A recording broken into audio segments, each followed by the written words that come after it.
tema yaitu kampus mengajar. Nah, kira-kira apa sih seluk-beluk dari kampus mengajar itu? Nah, mungkin dari sobat Asa di sini sebagian masih asing dengan apa sih itu kampus mengajar. Kampus mengajar ini merupakan program dari Kemendikbud yang memberikan kesempatan kepada mahasiswa selama 1 semester belajar di luar kelas. Oh, kayu sih ngapain? 1, 2, 3. Assalamualaikum warahmatullahi wabarakatuh. Waalaikumsalam warahmatullahi wabarakatuh. Halo Sobat Asa, bagaimana kabar kalian hari ini? Pastinya sehat ya? Ya, bertemu lagi dengan kami tim Ngobarasa dalam segmen Ngopen atau Ngobrol Pengalaman episode 3. Untuk segmen kali ini ditemani dengan saya, Agung Pambudi, dan ada narasumber kita yang sangat menarik, ada Astika Rizkiana Effendi. Oke, jadi nanti kita akan membahas terkait tema yaitu kampus mengajar. Nah, kira-kira apa sih seluk-beluk dari kampus mengajar itu? Nanti akan kita kupas tuntas bersama Astika. Oke. Namun ada pepatah yang mengatakan seperti ini: tak kenal maka tak sayang maka tak cinta, dan tak cinta maka tak bahagia. Ya, berarti untuk memperoleh kebahagiaan kita melangkah lebih dekat lagi ya bersama narasumber kita, ada Mbak Astika. Halo Mbak Astika. Halo. Bagaimana kabarnya? Alhamdulillah baik. Alhamdulillah baik. Ya, untuk Mbak Astika sekarang semester berapa Mbak Astika? Ya, saya semester 8, angkatan 19 ya tentu saja. Sekarang lagi sibuk skripsi. Ya, jadi seperti itu sih kegiatan saya sehari-hari ya, paling di laptop skripsian gitu Di aja. laptop ya? Iya. Kesibukan lain ada selain skripsi? Paling karena ini sudah mulai penelitian, jadi bolak-balik ke SD sih, sama konsultasi paling itu aja. Oke, berarti kesibukan Mbak Astika sama dengan kesibukan dari mahasiswa semester akhir semuanya ya? Iya. Oke. Dari Mbak Astika, rumahnya mana Mbak Astika? Sini dekat sini, Muktisari. Muktisari? Iya. Oke. Ya, jadi teman-teman yang kiranya besok mau main ke rumahnya Mbak Astika rumahnya di Muktisari. Teman-teman. Boleh banget loh. Kalau nggak salah sebelum lampu merah ya? Iya. Yang jualan kambing? Oh, betul sekali. Ya. Yang jualan kambing? Betul. Ya, jadi kita akan bersama-sama mengupas tuntas terkait kampus mengajar. Nah, mungkin dari Sobat Asa di sini sebagian masih asing dengan apa sih itu kampus mengajar. Ya, dari Mbak Astika bisa menjelaskan karena kalau Mbak Astika kan kemarin ikut kampus mengajar angkatan berapa? Angkatan 3 ya? 3. Angkatan ya, 3 ya. bersama teman-teman yang lain. Ya, angkatan 3. Ya, silakan bisa dijelaskan Mbak Astika apa sih itu kampus mengajar? Oke. Kampus mengajar ini merupakan program dari Kemendikbud yang memberikan kesempatan kepada mahasiswa selama 1 semester belajar di luar kelas sebagai mitra guru untuk meningkatkan pembelajaran baik dari strategi, model maupun terobosan terbaru untuk dilaksanakan di kelas. Jadi nanti fokusnya kita ada numerasi, literasi, dan profil pelajar Pancasila gitu. Ada 3 fokus, Ya. numerasi, literasi, Dan pelajar Pancasila. Pelajar Pancasila. Iya. Ya. Untuk kegiatan dari kampus mengajar ini alokasi waktunya berapa? 1 semester 6 bulan. 1 semester 6 Iya. bulan. Itu di SD terus? Enggak, dari 1 bulan itu ada pembekalan Oke. secara online dari Kemendikbud. Nanti ada pembicara-pembicara yang keren banget tentunya, ada dari menteri dan sebagainya. Nanti 5 bulan selanjutnya kita terjunkan ke SD. Jadi 5 bulan itu kita menyusun proker dan melaksanakan program kerja yang kita susun sebelumnya, seperti itu. Ya, untuk kampus mengajar kan bisa dibilang program yang baru ya dari pemerintah. Iya, betul. Itu apa yang membuat Mbak Astika ini tertarik untuk mengikuti kampus mengajar? Dilihat dari benefitnya ya, sangat banyak bagi apalagi saya kaum pendidikan ya. Ya, bisa mengimplementasikan ilmu yang sudah saya dapatkan di SD tentu saja, dan menemui orang baru ya yang sudah gabungan dari beberapa universitas. Jadi saya tertarik untuk mencoba di bidang itu gitu. Ya, untuk syarat dan prosedur kalau misal teman-teman Sobat Asa ingin mendaftar kampus mengajar ini apa? Wah, gampang banget sih. Pertama itu dari pendaftaran, kita akan diarahkan untuk membuka platform Kampus Merdeka. Jadi di situ nanti kita akan diarahkan untuk membuat akun pendaftaran. Di situ kita akan mengisi nama, ada pokoknya identitas diri lah gitu di situ. Nah, habis itu nanti kita diarahkan untuk membuat pemberkasan. Terdiri dari CV, ada keterangan dari dekan dan IPK atau nilai per semesternya seperti apa. Nah, setelah itu terdapat seleksi berkas. Pengumuman. Nanti kita diarahkan untuk ada tes tertulis.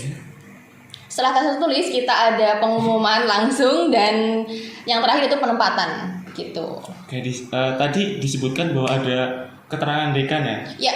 Kan Astika ini prodinya bagi studi Kebumen. Iya, betul. Nah, itu kalau misal mau ambil keterangan dekan harus meluncur ke Solo atau gimana? Enggak. Jadi untuk keterangan dekan ini kita bisa ngechat ya atau ngelobi dari administrasi kampus aja. Nanti diarahkan selama berapa ya? 3 hari gitu suruh menunggu nanti suratnya jadi.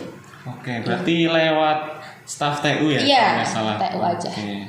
Gimana teman-teman? Untuk syarat dan prosedur tidak rumit kan? Enggak dong. Enggak Oke. dong. Ya, ngomong-ngomong untuk kampus mengajar sampai saat ini sampai angkatan berapa? Sekarang 5. 5. Iya, yang lagi terjun ini 5. Oh, 5. Berarti angkatan 2021 ya? Iya, betul. Ya? Oke. Tadi kan kegiatannya meliputi 3 aspek, ada literasi, numerasi, dan profil pelajar Pancasila. Nah, kemudian untuk kegiatan real kampus mengajar di SD yang Astika itu tempati itu bagaimana? Asik banget sih ini. Asik banget. Ya, jadi awal itu kita menyusun proker yang selama 5 bulan di SD. Nah, kegiatannya itu mulai dari administrasi berupa kayak arsip berkas perpus atau arsip nilai itu kita membantu. Dan ada lagi proker buat kelas. Jadi di sini nanti kita ada pemberdayaan anak-anak yang belum mampu atau belum bisa di bidang literasi maupun numerasi. Iya, jadi nanti ada kayak habis pembelajaran kita ada tambahan pelajaran untuk membina anak-anak ini gitu. Nanti yang selanjutnya yaitu ada bentar, karena udah lama jadi agak-agak lupa nih. Kita ada proker-proker kecil seperti daur ulang. Jadi itu kita membuat tanaman di barang bekas berupa botol. Nanti kayak digantung itu loh Mas, tahu nggak? Iya. Ya itu pakai itu. Terus ada lagi Jumat bersih dan Jumat sehat. Tadi kita ada senam dan bersih-bersih setiap hari Jumat gitu sih. Paling sebagian besar seperti itu sih prokernya dari saya sendiri. Oke, sebelum kita lanjut ngobrol, bisa diminum dulu. Oke. Ada teh hangat sama kopi untuk menemani ngobrol kita. Asik banget di ya. hari ini. Iya dong. Langsung. Ya, ngomong-ngomong untuk SD-nya, SD mana ya? Lupa SD saya. Purwodadi. Purwodadi itu di mana? Warasan. Warasan. Iya. Oke. Kan Jauh untuk ya? rumah Mbak Astik itu di Muktisari. Iya. SD-nya di Warasan. Itu yang menentukan di mana SD-nya dari Astika sendiri atau sudah dari sistem sana pemerintah? Enggak dari Kemendikbud. Oh, dari Kemendikbud. Iya, jadi memang fokusnya itu 3T, daerah 3T. Dan daerah yang minim akan melek huruf gitu loh. Jadi di sana itu ada kasus 1, Mas, ini jadi cerita ya. Iya. Ada kasus 1, kelas 6 itu belum bisa menulis dan membaca. Kelas 6? Iya, kelas 6. Jadi kan itu kayak, sangat memperhatikan banget gak sih? Kayak kelas 6 tapi belum bisa membaca dan menulis. Jadi penempatan itu dilakukan setelah mensurvei. Ya, kebutuhan SD-nya mana. Jadi kita ditempatkan di SD yang 3T itu. Satu kelompok ada berapa itu anggota? Terdiri dari 5 anggota. Iya. Oke, untuk kampus mengajar kan namanya mengajar itu kan identik dengan guru ya? Iya. Ya, jadi untuk 5 anggota itu terdiri dari mahasiswa yang berasal dari keguruan atau tidak? Enggak dong, karena dari persyaratannya pun itu mahasiswanya itu bebas. Semua jurusan bisa mendaftar. Jadi waktu itu tuh 5 ada PGSD-nya 3. 3 sendiri. Iya, kebetulan 3. Terus ada manajemen 1 dan satunya itu ekonomi. Dari UNS semua atau Bukan 3? dong. UNS 2, UNY 1, UPB 1, UNESA 1. Mantap, Sangat ya. beragam ya. Sangat beragam ya. Oke. Ya.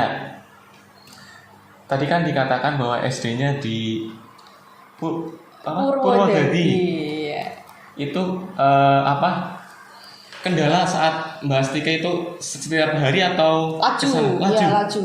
Kendalanya apa kesana? Banyak banget, apalagi kalau musim hujan itu suka banjir. Banjir. Iya, banjirnya itu nggak tanggung-tanggung. Waktu kemarin Jalan ke Purwodadi udah bagus. iya, tapi suka banjir karena daerah resapannya itu kurang, Mas. Jadi kanan kirinya sawah gitu loh. Jadi waktu banjir itu pernah libur 1 minggu gara-gara banjir gitu.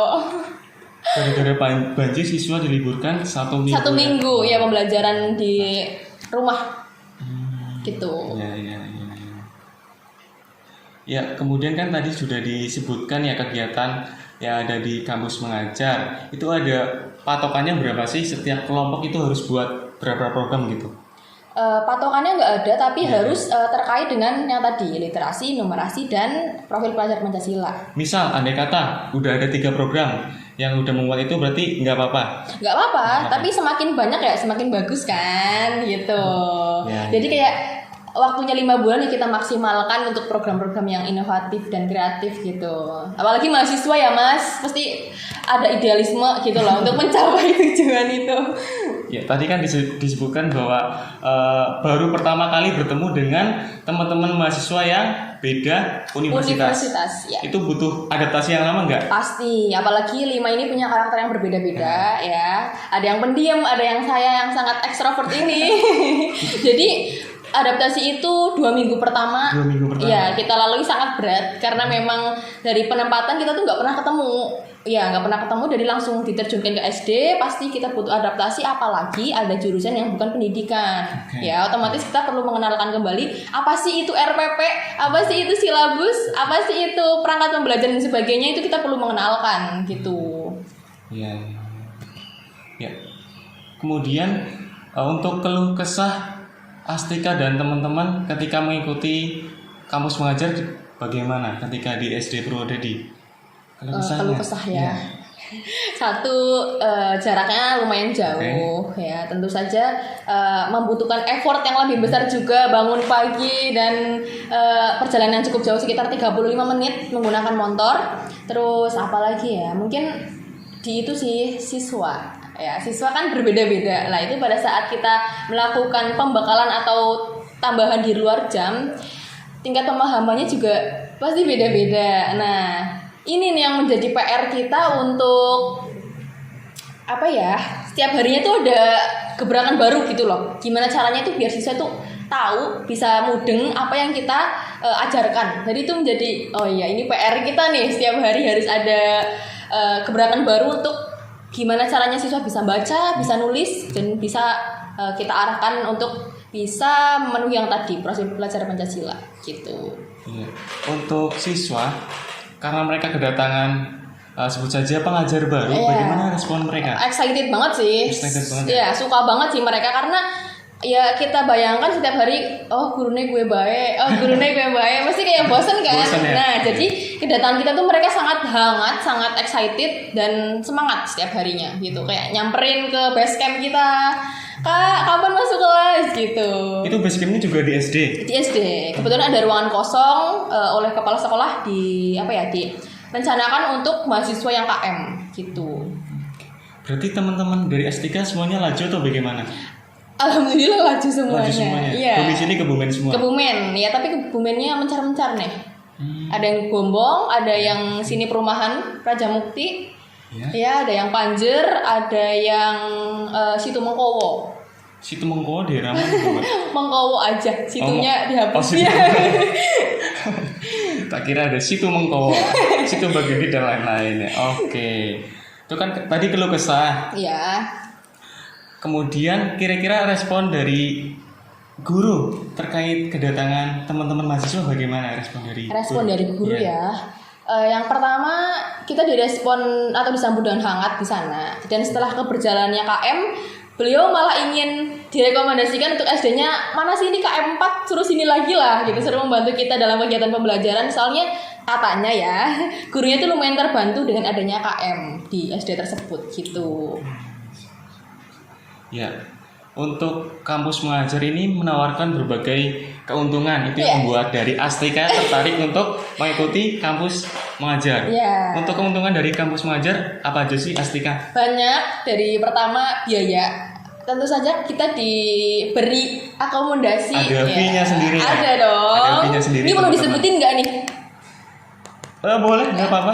Fee-nya itu 1,2 juta per bulan. Iya, itu buat akomodasi. Kalau misalnya jauh itu bisa buat ngekos, bisa buat makan atau uang kota dan sebagainya itu boleh. Kalau enggak buat proker juga boleh tuh. 1,2 lumayan nggak sih? Terus ada kalau di kuliah itu ada rekognisi namanya. Rekognisi itu seperti apa ya? Dari kegiatan kampus mengajar itu di apa ya? Diukur dengan mata kuliah. Jadi kita ditukar, misal ada kemarin apa ya, micro teaching kita rekognisi dengan misal kegiatan pembelajaran di kelas gitu, di pas kampus mengajar gitu. Ya, tadi 1,2 juta fee yang diterima itu per anak atau per kelompok? Per anak dong. Per anak. Berarti iya, kalau misal kata satu kelompok ada 5 kali 1,2. Oke. Berapa tuh Mas Agung? Berapa ya? 6 juta ya? Iya, betul. Itu selama 6 bulan atau 5 bulan? 6 bulan. 6 bulan. Iya. Ya. Lumayan banget ya. Lumayan banget. Pada daftar dong, ayo. Itu kan dengar-dengar kalau nggak salah, karena teman-teman aku juga banyak yang mendaftar kampus mengajar. Dengar-dengar untuk anak yang sudah menerima bidik misi itu dibedakan. Maksudnya ada potongan. Ada potongan. Iya. Jadi karena emang sudah dikasih pemerintah apa ya 700.000 kan setiap bulan atau semesternya. Jadi pas akhir ada 2 termin kan. Termin pertama itu 2.400.000 kita ditransfernya. Jadi pas itu mereka dapat full. Tapi yang termin kedua mereka itu cuma ditransfer 100.000. 100.000. Iya, karena kan sudah tercover biaya bidik misi gitu. Berarti untuk anak-anak bidik misi juga dapat keuntungannya selain dari bidik misi itu. Iya, dapat dong. Ya. Tadi selain mata kuliah micro teaching, apalagi yang direkognisi dari banyak kampus? Banyak dong. Ada apa ya kemarin ya? Ada waktu itu pengembangan masyarakat. Ada sebentar agak lupa nih Mas Agung karena udah sedikit lama ya. Apa lagi kira-kira? Ada skripsi juga itu termasuk rekognisi. Iya, skripsi juga termasuk rekognisi. Oh, ada PLP, KKN itu kita direkognisi. Oke. Ya, menurut pandangan Astika, mahasiswa itu tidak ikut KKN atau PLP itu gimana? Pandangan saya, ya kalau udah ikut kampus mengajar ya nggak apa-apa dong. Kira-kira ada kesempatan ya entah kapan mahasiswa kampus mengajar bisa daftar KKN sama PLP, tertarik nggak? Ini pertanyaan menjebak ya. Menjebak. Kira-kira ya tertarik nggak? Kira-kira kalau saya tertarik lihat teman-teman ya, tapi untuk kalau mengalaminya sepertinya tidak ya, karena sudah 6 bulan di SD. 6 bulan di SD. Iya, bersama pembekalannya, jadi kurang lebih nggak usah ya gitu, mereka mengisi aja ya. Berarti untuk pengalaman terjun ke masyarakat bisa dicari lewat alternatif luar ya? Iya dong, kampus mengajar. Oke, siap. Ini mau sharing sedikit tentang proker saya, boleh? Boleh banget. Nah, silakan. tadi kan bahas KKN kan berkaitan dengan masyarakat. Yeah. Nah, jadi di akhir keperjalanan kampus mengajar, saya itu mengadakan parenting bersama orang tua. Nah, tentu saja itu ada ikatan antara saya dan masyarakat dong. Jadi bisa merekognisi dari KKN itu. Iya. Itu parenting meliputi satu sekolah atau cuma satu kelas? Satu kelas aja. Waktu itu kelas 3. Kelas 3. Iya. Kelas rendah berarti ya? Iya, kelas rendah. Karena itu kan kayak masa peralihan nggak sih? Nah, kebetulan di kelas itu tuh anaknya keren-keren banget dan unik-unik nih. Kenapa tuh keren sama unik-uniknya? Nggak usah disebutin ya, kayak Mas Agung udah tahu. Keren-keren sama Unik-unik, dalam ya. tanda kutip, Kutip ya. Ya, karena untuk kampus mengajar ini alokasinya 6 bulan, 1 bulan untuk mengurus pemberkasan dan 5 bulan kegiatan. Nah, bagaimana cara dari Astika sendiri membagi-bagi waktu antara menjadi mahasiswa di kampus, kemudian di SD sama di rumah? Ya cukup sulit ya. Caranya gimana coba? Kasih kadang- tips Sobat Asa. Oke, saya kasih tips. Jadi karena kita full 7 hari kerja di SD, jadi kadang kalau kuliah itu harus bolak-balik, Mas. Ya otomatis karena kewajiban saya juga seorang mahasiswa, ya mau tidak mau ya harus ke kampus kan. Nah itu tuh yang membuat saya kadang keteteran. Aduh ini kok jomplang banget, kok ini kok waktunya susah banget. Nah apalagi buat kegiatan di rumah karena sudah habis di kuliah dan kampus mengajar. Apalagi malamnya itu saya masih membuat logbook dan laporan mingguan tuh. Oke, berarti dari kampus mengajar ada logbook sama Laporan mingguan ya. Iya. Pengalaman saya kan juga ikut KKN kemarin ya. Iya. Ya tidak jauh berbeda dengan kampus Kampus mengajar. mengajar, Berarti ada iya. logbook, ada kegiatan mingguan yang harus dilaporkan ke dosen pembimbing lapangan Iya, dan Kemendikbud. dan Kemendikbud juga. Iya. Tapi itu durasinya 5 bulan loh Mas Agung. 5 bulan. 5 bulan kita membuat logbook dan laporan mingguan. Dan terakhir laporan yang akhir itu sih. Ada konsekuensi nggak kalau misal telat upload atau salah upload gitu? Ada dong, dananya nggak cair. Dananya nggak cair. Iya, terus nggak dapat sertifikat. Nah, jadi dapatnya itu terlambat karena ya itu karena dia tidak memenuhi kewajibannya gitu. Itu yang dana yang nggak cair itu meliputi 1 bulan di bulan yang nggak upload atau salah upload, atau meliputi keseluruhannya? 2 termin, misal di termin pertama dia masih rajin dan termin kedua nggak rajin, nah itu termin keduanya yang nggak cair. Tapi kalau sebaliknya termin yang pertamanya nggak cair gitu. Berarti kalau misal nggak rajin upload, salah upload, itu bakal dananya nggak keluar. Cair, Itu ya. teman-teman Sobat Asa bisa diperhatikan. Siapa tahu yang besok-besok mau daftar kampus mengajar bisa diperhatikan lagi. Iya. Ya, untuk Astika sendiri kira-kira pesan untuk mahasiswa keseluruhan khususnya PGSD yang mau mendaftar kampus mengajar entah angkatan 6 dan seterusnya apa aja? 1, siapkan diri, ya, siapkan mental ya, stay waras. Saya waras. Iya, yang kedua tuh perbagi komunikasi dengan teman karena itu mempengaruhi loh. Kalau kamu Contohnya gimana? Contohnya? gini, mungkin ada orang yang sangat tertutup ya, jarang komunikasi, jarang nimbrung lah ya kata kitanya. Nanti di kampus mengajar itu sangat terlihat lebih lebih unik sendiri gitu. Unik sendiri. Iya, unik sendiri. Ya emang kita berbeda, tapi tentu saja kita harus belajar menyesuaikan bagaimana kita dalam berkelompok ya contohnya, terus dalam bergaul. Jadi perbaiki komunikasi gitu aja sih. Terus kalau pesan yang selanjutnya bentar.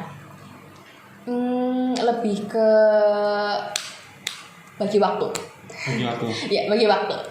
Pasti rekognisi itu nggak semuanya ya Mas Agung. Nah, pasti ada matkul-matkul yang nggak direkognisi. Nah, itu kita nggak boleh jomplang antara kampus mengajar dan kuliah. Ya, tugas kita kan utamanya sebagai mahasiswa. Iya, tentu saja itu dicukupi dulu baru ke kampus mengajarnya. Bukan kita menyesampingkan kampus mengajar, tidak. Tapi ya dahulukan dulu kewajiban kita, baru menyelesaikan tugas itu. Tapi jangan sampai lalai, nanti dananya nggak cair. Jangan sampai lalai ya. Ya, terkait mata kuliah yang direkognisi itu dari pihak kampus, maksudnya dalam bahasa jorok lawar, atau memberikan tugas kepada mahasiswa yang ikut kampus mengajar? Enggak dong, kita tetap punya tanggung jawab, tugas pengganti namanya. Ya itu dikumpulkan serentak waktu itu tanggal 1. Berarti setiap mata kuliah tugasnya beda-beda? Iya pasti, ada yang suruh buat RPP, iya ada yang suruh membuat video pembelajaran, ada yang suruh membuat seperti laporan akhir bagaimana kegiatan dan proker di sana, dan ada juga yang kemarin kalau bahasa Jawa itu biasa sih tugas soal biasa. Gitu. Tadi skripsi juga ikut ke rekognisi ya? Iya betul. Tapi ini rahasia bagi kaum KM. Nanti kalau kalian ikut KM, aku kasih tahu apa rahasianya. Berarti kalau misal udah ikut KN nggak ngerjain skripsi nggak apa-apa? Enggak dong, Oh, enggak. tetap ngerjain Tetap skripsi. ngerjain. Iya, saya aja lagi skripsian. Maksud dari rekognisi kalau misal tetap ngerjain itu gimana? Ada sedikit keistimewaan di nilai, tapi Oh. saya tidak bisa menyebutkan. Ada sedikit keistimewaan. Iya. Ya. Ya, itu terkait rekognisi yang ikut kampus mengajar ya. Ngomong-ngomong sekarang kan sudah di angkatan 5. 5. Itu Mbak Stika tahu nggak untuk peminat dari kampus mengajar yang mendaftar di angkatan 5 termasuk meningkat atau malah menurun dari sebelum-sebelumnya? Kalau saya tahu dari PGSD sih. Iya. Waktu angkatan saya itu ada 15 anak. 15 anak? Iya, 15 Wah, anak mantap. gitu. Berarti ada 15 kelompok ya? Yang dari Iya, PGSD? iya, ada 15 kelompok dan yang angkatan sekarang itu saya baru tadi tahu itu 7 anak yang keterima. 7 anak. Iya, 7 anak yang keterima. Ya bagus sih. Ya mungkin tahun berikutnya bisa ditingkatkan lagi ya karena keuntungannya itu menjanjikan menurut saya. Ada 7 anak sekarang ya. Ya mungkin untuk kampus mengajar dari saya sudah cukup seperti itu. Ya, terima kasih teman-teman Sobat Asa yang sudah stay tune di channel Ngobarasa dalam segmen Ngopen Ngobrol Pengalaman episode 3 bersama narasumber yang sangat kece badai dari Astika Rizkiana Effendi. Ya, sebelum saya tutup, saya minta maaf selaku mewakili segenap tim yang bertugas. Sampai bertemu di segmen Ngopen episode berikutnya. Saya Agung Pemudi, pamit undur diri. Wassalamualaikum warahmatullahi wabarakatuh.